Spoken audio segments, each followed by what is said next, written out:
This video provides an overview of how to install a CommScope Expand patch cassette into a CommScope Expand fiber panel.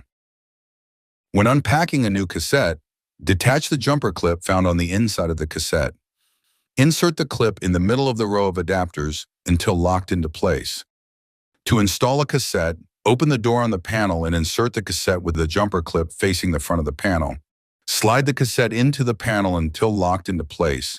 The cassette may be installed from the front or from the rear of the panel. To route a patch cord into the back of the pass-through adapter pack, remove the dust cap from the connector and clean per local practice. Next, route the cord into the back of the cassette underneath the containment lips into the back of the bulkhead.